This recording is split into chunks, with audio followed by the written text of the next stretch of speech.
Bismillahirrohmanirrohim. Abu Yazid al-Bistomiy bizga bir ajoyib so'zni aytib beradi. Men deydi, to'rtta narsada boshida xato qilganman deydi. Ya'ni o'zimning hayotimning boshida to'rtta narsada xato qildim deyapti. Birinchi navbatda men o'yladimki, men Allohni zikr qilyapman, Allohni taniyapman, Allohni yaxshi ko'raman, Allohdan so'rayapman deb turib o'yladim. Shuna deb o'ylab yurardim. Oxirga borsam, bildimki, Allohni zikri meni zikrimdan o'tibdi. Allohni tanish meni ma'rifatimdan o'tibdi. Allohni muhabbati meni muhabbatimdan o'tibdi. Va hamda talab qildi meni birinchi bo'lib. Hatto men uni talab qildim. Ya'ni bu degani Alloh taolo o'zi birinchi meni hidoyatga solib qo'ydi. Va talabani avvalan, ya'ni birinchi Alloh o'zi meni talab qildi, keyin hatto men Allohni talab qildim. Ya'ni Alloh hidoyat qilib qo'ydi, keyin men yo'lga tushdim. Bo'lmasa yo'lga tushamardim deganida. Qarang, tushundingiz-a? Mana Abu Yazid al-Bistomiyning so'zi. Ya'ni mana bu joyda mavzudi xulosasi shuki, Allohga yetdim deb o'ylashing bu jaholat. Ya'ni qarang, yana takror aytamiz. Ey odam bolasi, Allohga sen o'zingni yetdim deb o'ylashing o'zingni mehnating bilan. Ya'ni men o'zimni mehnatim bilan Allohga yetib bordim deb o'ylayotgan bo'lsang, sen johilsan. Sen o'zingni mehnating bilan Allohga yetib bora olmaysan. Alloh tavfiq beradi, keyin yetib borasan deganida. Mana shu haqida mana Abu Yazid al-Bistomiy aytayapti-da. Men boshida deydi, to'rtta narsada xato qildim. Men o'yladim, Allohni zikr qilyapman, Allohni taniyapman, Allohni yaxshi ko'ryapman, Allohni talab qilyapman. Lekin oxir yetib keldiki, meni kallamga Allohni zikr qilish meni zikrimdan, ya'ni Allohni zikri meni zikrimdan muqaddam bo'lgan ekan. Ya'ni Alloh o'zi birinchi meni zikr qilgan ekan. Shu zikr qilganligi uchun ham Alloh o'zi birinchi meni bilganligi uchun ham hidoyat qilib qo'yibdi deganida. Allohning ma'rifati meni ma'rifatimdan muqaddam bo'libdi. Alloh birinchi bo'lib meni tanibdi. Alloh meni birinchi bo'lib yaxshi ko'ribdi, meni muhabbatimdan muqaddam ekan Allohning muhabbati.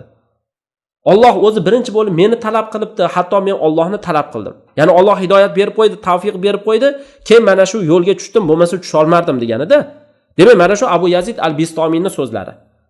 Abu Yazid al-Bistomiy bu kishining ismi Toyfur ibn Iso ibn Sharvasan Abu Yazid al-Bistomiy deb turib aytiladi. Bu kishi katta bir haligi sufiylardan deb aytilgan. Xullas, bu kishining mana shunaqa ajoyib bir so'zlari bor. Eski davrlarda o'tgan, Imom Ahmadlar davrida yashab o'tgan. 261-sanada vafot etgan. Mana shu yilda Imom Ahmad ham vafot etganligi yoki 264 da vafot etganligi aytilgan. Xullas, mana shu Imom Ahmadlarning davrida yashab o'tganda bu kishi. Endi qarang, bu so'zining ma'nosi nima? Ya'ni bu yerda hozir Abu Yazid al-Bistomiy bizga aytib berayotgan so'zining ma'nosi shuki, bu kishi Allohga qarab yurarkan, Allohga qarab yurishini avvalida boshida o'zini tushunchasi xato bo'lganligini aytayapti. Tushunchasi xato bo'lgan ekan. Va bu tushunchasining xatoligi bir qancha holatda bo'lgan. Shuning uchun ham mana shu tushunchasining to'g'riligi bir qancha ishda bo'ldi demoqchi-da. Ya'ni qarang, bu odam mana shu narsalarni o'zi qilayotganligini o'yladi. Ya'ni men o'zimdan kelib chiqib qilyapman. Ibodatni o'zim qilyapman. Allohni o'zim zikr qilyapman, Allohni o'zim taniyapman deb turib o'yladi. Ya'ni bilmagan, Alloh hidoyat berib tavfiq bermaganda, Alloh agar bu insonga o'zini tanitmaganda, Allohni zikriga, Allohni zikr qilishga, Alloh o'zi bu insonga yordam bermaganida, Alloh o'zi bu insonni yaxshi ko'rmaganida, mana Alloh o'zi u insonni yaxshi ko'rdi. Chunki agar Alloh bu insonni yaxshi ko'rmaganida, qanday qilib bu inson Abu Yazid al-Bistomiy Allohni yaxshi ko'rishi mumkin edi? Birinchi demak, Alloh taolo o'zi yaxshi ko'rdi. Alloh mana shu narsaga tavfiq berdi, keyin bu insonda ham mana shu holatlar hosil bo'ldi-da. Agar Alloh taolo bu insonni qabul qilmaganida, Allohga qarab yurishiga qo'yib bermaganida, Alloh o'zi bu insonni mana shu tavfiq berib qo'ymaganida, Allohni tanishga qanday yo'l topgan bo'lardi? Hech qachon yo'l topmardi. Bir umr kosasi oqarmasdan o'tib ketardi deganida. Agar Allohni mana u oldingi taqdiri bo'lmaganda, Alloh ilgarida hamma narsani taqdirlab yozib qo'ygan. Ana shu Alloh taolaning taqdiri bo'lmaganda qanday qilib bu inson mana shunday darajaga erishgan bo'lardi? Ya'ni Allohga yaqinlashish va hokazo qanaqa qilib erishgan bo'lardi? Demak, mana shuncha Alloh taoloning tavfiqi bilan bo'layotgan narsada, mana shu ibodatlari hamma narsa Allohning tavfiqi bilan bo'lyapti. Mana bu so'zlar haqiqatda ham ko'p gapirishga loyiq bo'lgan gaplarda o'zimdek olib qaraladigan bo'lsa, masalan, mana ba'zi rivoyatlarda, ba'zi qissalarda kelganda, "Ya Alloh degan, o'zing bizga shukr qilishga buyurding. Men qanday shukr qilay?" Ba'zi rivoyatlarda kelganda, "Men qanday shukr qilaman?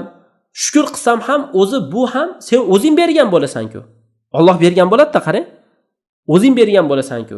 Ya'ni mana shunday holatda inson tushunsa, mana shunda o'zi Allohga shukr qilgan bo'ladi. Ba'zi hadislarda kelgan.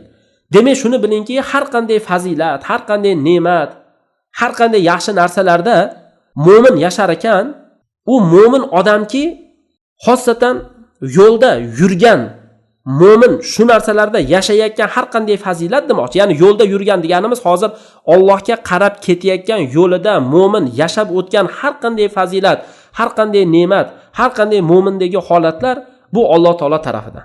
Ya'ni Allohning fazli. Qarang, Allohning fazli.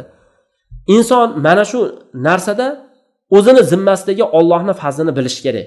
Alloh menga shuncha fazilat berdi deyish kerak. Agar Allohning tavfiqi, Allohning hidoyati bo'lmaganda, Alloh taolo tarafga bir qadam ham tashay olmagan bo'lardi.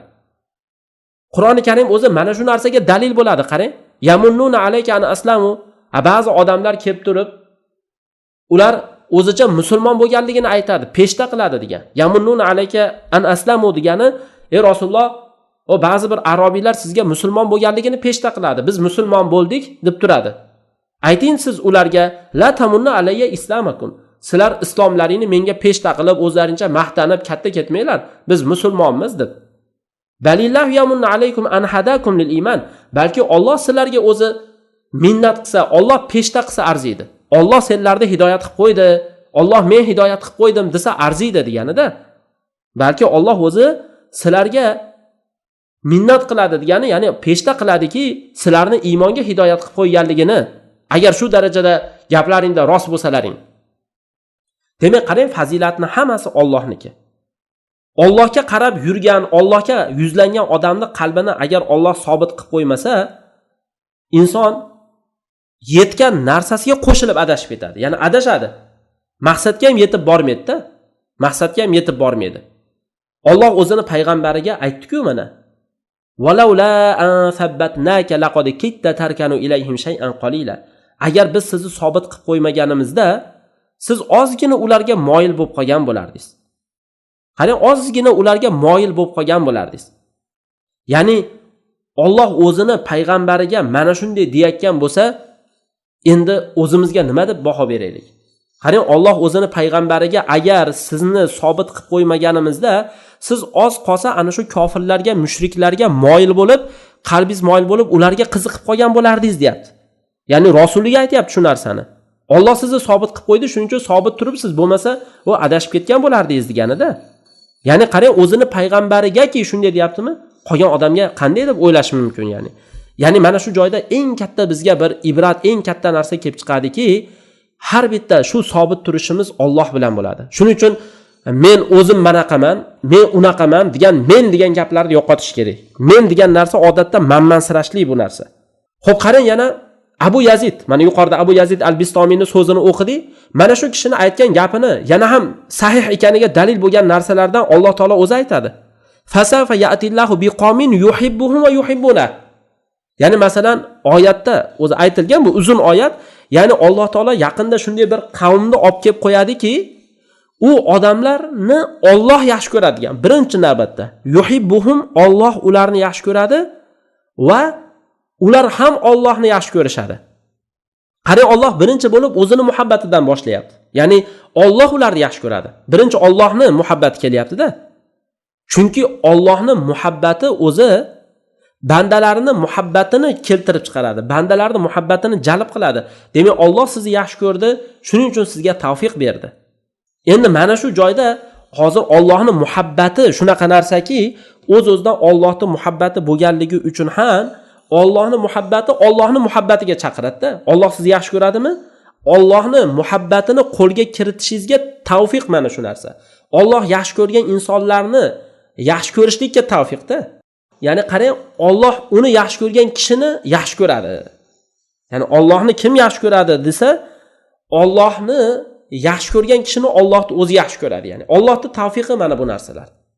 Keyin yana Alloh taolo thumma taba alayhim liyatubu degan joyi. Ya'ni thumma taba alayhim degan birinchi navbatda, ya'ni hozir Alloh ularga tavbaga tavfiq berdi, ular tavba qilish uchun. Ya'ni mana shunday ma'noda, demak Alloh taoloning ularga bo'lgan tavbasi ularning tavbasidan muqaddam. Ya'ni birinchi Alloh o'zi tavfiq beryapti. Va yana hadisda keladi-ku, kechani yarmi o'tadigan bo'lsa yoki 3 dan 2 qismi o'tib ketadigan bo'lsa kechani, Alloh dunyo osmoniga tushadi. Aytadi: "Biron bir so'rovchi bormi? Biron bir duo qiluvchi bormi? Beraman" deydi. So'rovchi bormi? Beray. Biron bir duo qiluvchi bormi? Duosi ijobat bo'ladi. Istig'for aytuvchi bormi? Gunohlari kechiriladi. Hatto tong otadi mana shu holatda. Qarang, mana shu holatda tong otadi. Alloh taolo o'zini bandalarini chaqiradi mana. Chaqirdi hamda hozir mana shu kechani oxirgi qismida. Alloh o'zini bandalarini chaqirdi. Ularni talab qildi. Nimaga talab qildi desa, Alloh bilan gaplashishga. Ya'ni odamlar Alloh deb duo qilishidan oldin, Alloh taolaga iltijo qilishidan oldin Alloh o'zi ta'lim berdi. Demak, Allohning ta'limini olib turib, o'zi inson harakat qilish kerak bo'ladi.